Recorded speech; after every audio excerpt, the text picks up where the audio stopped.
So I'm getting ready for a presentation at work tomorrow. I'm making PowerPoint slides. And I have to practice reading it because often my reading voice sounds a little bit different than my talking voice. In some aspects I can focus in and make it better, but it also sounds more artificial.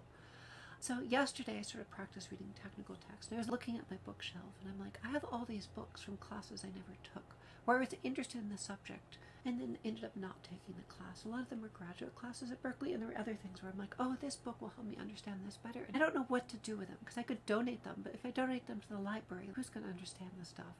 So I could show it on here and if anybody wants them. So I almost took a class on string theory.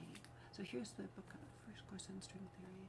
It's a very technical text, which, like, I don't know. Nobody's going to get at a library. It's probably slightly beyond the point I could get back into at this point. Let's see. It also had an interesting one on supersymmetry and supergravity.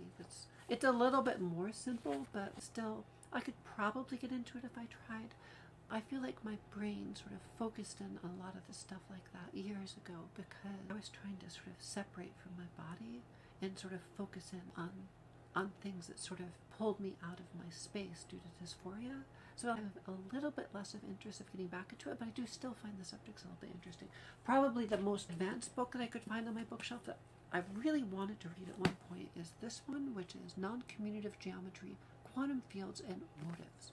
Which, I don't know, there's an aspect where it's an attempt to explain a lot of physics theories based off of sort of complicated math stuff, where I'm not sure how accurate it is. Really, most of my interests in the past were related to history and things like that. I ended up going to physics partly because my dad was a physicist, and I studied economics undergraduate because I was a Marxist. When I got my job as a software developer in the 90s, where I'd be like, oh, here's what I read for fun. So one of them would be like this one, From Fetish to God in Ancient Egypt. So I will try to read a passage from this because it's a little bit easier than reading something with equations. Now there are kind of colonialist aspects to the text which are problematic, but it's kind of interesting anyways.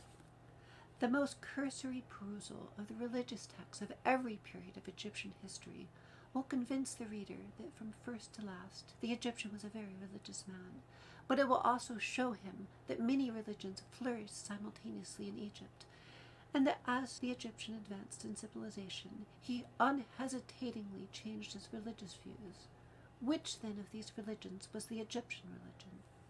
The early Egyptologists talked and wrote about the religion of Egypt, which was revealed to them by a limited number of papyri and inscriptions upon stone monuments, and they spoke of the Egyptian religion as we speak of Judaism, Christianity, and Islam, not realizing how greatly they were hampered by their imperfect knowledge of the Egyptian language. It is now evident that there never existed in Egypt a form of religion which was generally accepted and practiced throughout the country. And there is reason for thinking that in the earliest period, the Egyptians had no religion of any kind, and only an elaborate system of magic which satisfied their elementary spiritual needs, and at a later period became not only the foundation of the various schemes of religion which came into being, but formed the larger and more important part of each of them in the minds of the people. This is not to be wondered at, for the texts written in the dynastic period prove that the Egyptian in every period of his history was a lover of drama. The ceremonies or rituals were performed in connection with the utterance of spells and the recital of words of power, magic formulae.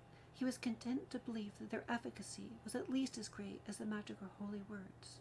I don't know. It seems a little bit Orientalist, but there's a lot of details about the early Egyptian religion where, like, that might be like good nighttime reading.